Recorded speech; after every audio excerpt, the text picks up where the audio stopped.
So you thought you could have sex with any kind of food out there that you wanted to, Bagoops, huh? Is that true? Well, there may be some foods you want to avoid as you find out on tonight's episode of Werebear TV. Thank you for joining us, Bagoops. I'm your host, Jorgs Werebear. Yeah, that's right. Tonight we're going to be talking about some foods that are very difficult to have sex with, if not downright impossible to have sex with, Bagoops. That's right. So we're going to get to that. Also, something that's coming up later in the episode, Bagoops, we have a phone interview tonight. That's right, a phone interview with a gentleman from Utah named Ron Danielson. Ron Danielson is a very special individual, we'll say. He has been going to McDonald's for the last 7 years. He's been going to McDonald's every other night. And what he does is he gets 2 Filet-O-Fish sandwiches, Bagoops. He eats one and he has sex with the other one. Yeah. Well, we're going to talk about that with him, Ron Danielson from Utah. So excited about that too, Bagoops. All sorts of stuff going on tonight in Werebear TV. First, this special food episode of Werebear TV is brought to you by, the newest suspense thriller from best-selling author Nicole Rowan. Yeah, that's right. She wrote The Potty Games and Sharp Me Twice. Her new book is called Urine for Murder. Urine for Murder. Yeah. The city is gripped in terror from a serial killer whose calling card is peeing on his victims. Will young Detective Stephanie Stone stop the killer before she herself is sprinkled with a deadly golden shower? Ooh, that sounds like a page turner, Bagoops. Yeah. Available in hardcover, paperback, or special laminated urine-proof collector's edition, Bagoops, where fine books are sold. That's right. Yeah. Urine for Murder by Nicole Rowan. Urine for Murder. Urine for Murder. You like books, Bagoops? You like books? You ever been peed on, Bagoops? Yeah. You don't have to answer that last question. You don't have to answer that, Bagoops. Yeah, so, foods that are difficult, if not downright impossible, to have sex with, Bagoops. You know, there's a lot of foods out there that you can have sex with. Here are some that you can't. Number 1 on our list. Ice cream. Ice cream. Yeah. Ice cream for ice cream, but not sexually. You would think the rich, velvety, satin, silky texture, creamy texture of ice cream would lend itself to some awesome lovemaking, Bagoops. And you're right, it would. Unfortunately, it's that temperature. That's right. The cold, freezing temperature of ice cream is going to make your wiener shrivel up into a little peanut, Bagoops, and you're not going to be able to do the deed done dirt cheap, if you know what I mean. So, ice cream. Yeah, you're going to want to avoid that. Also, it's got frozen pieces of chocolate or something in it, Bagoops. That's going to hurt. Oh, yeah. Next on our list is another temperature issue with this food, hot soup. Hot soup. You do not want to have sex with hot soup, Bagoops. I don't care whether it's broth-based or cream-based soup. You're going to get second-degree burns possibly on your shaft or your scrotum, Bagoops. You're going to want to not do that. And that's not going to make for any good lovemaking at all. So, yeah, no.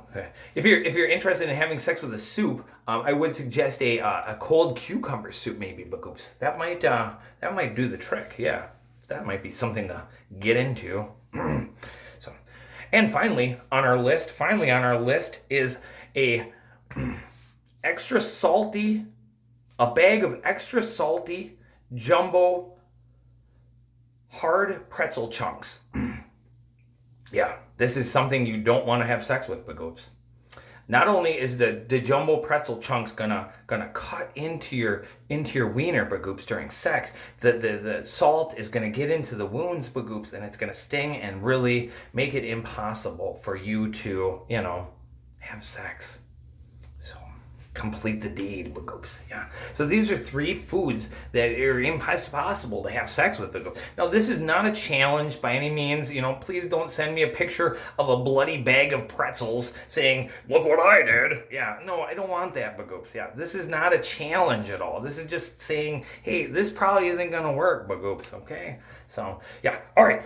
Are we ready? Do we have them on? Okay. Yeah. Next up, we have Ron Danielson from Utah, Bagoops. He's going to tell us about, he's been going to McDonald's for the past 7 years, every other night, getting 2 filet-o-fish sandwiches. He has sex with one. He eats the other one, Bagoops.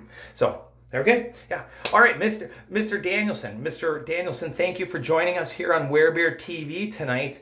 I want to get right into it. First of all, why the filet-o-fish sandwich? That is what I want to know. Why the filet-o-fish sandwich, Mr. Danielson? I mean, I would think that the greasiness of the quarter pounder with cheese or the special sauce of the Big Mac would lend to some serious, awesome lovemaking, Bagoops. What gives with the filet-o-fish? Do we? We don't. Okay, it seems we don't have Mr. Danielson at the moment. While we try to get him back on, I'm going to give you my thoughts on having sex with a filet-o-fish sandwich, Bagoops. I think I would be a little leery about having sex with a filet-o-fish sandwich just due to the simple fact that I don't think it's a good idea to get tartar sauce into your urethra. Yeah, that could have negative health impact on your wiener, Bagoops. Yeah. Also, the tartar sauce has tiny little square pieces of pickle relish, Bagoops. I would be concerned that during the love making, a tiny piece of pickle relish could get lodged into my urethra, Bagoops. Yeah, and that is a bad story to tell at the hospital doctor, Bagoops. Yeah, we have a tartar sauce relish piece stuck in your wiener. So, yeah, it seems that we're not going to have Mr. Danielson, so we're going to have him on a show another time to talk about the sick things he does to filet-o-fish sandwiches, I guess. We're not able to get him on right now, so that was 3 foods that you don't want to have sex with, and Mr. Danielson is humping filet-o-fish sandwiches. Thank you, Ronald McDonald. So tune in next time on Werebear TV. We're going to have a special unveiling of a commissioned piece of art that I requested. That's right, Bagoops. I have a friend that has a 3D printer, and he got this 3D printer, and he's like, "What do you want? Werebear, what do you want me to print for you? What do you want me to make for you?" And I thought about it, and gave it a lot of thought, Bagoops, and I thought of this awesome idea. I thought of something that would be good to have on a first date with a woman, Bagoops. Yeah, what could he make me for a first date with a woman? That's right. Well, let's say this date is going awesome, right? And it's getting to the end of the date. I thought, what better than to give the woman a 3D model of my penis, Bagoops. That's right, at the end of the date. Just be like, hey, this date's been awesome. I had a great time. I want you to have this, and it can tide you over, and you can think of me until the next time we go out. You know what I mean, Bagoops? I think that idea is awesome, Bagoops, Yeah, so he made me a 3D printing of my penis, Bagoops, and I guess it's real accurate, with the wrinkles and the veins and everything. I'm really excited, Bagoops. So we're going to have the unveiling of that next time on Werebear TV. We'll see you then, Bagoops, okay? Take care of yourself. I love you so much. I do. Yeah. Okay, bye, Bagoops. Yeah. What? Yeah, orange. I told them to make it orange. Yeah.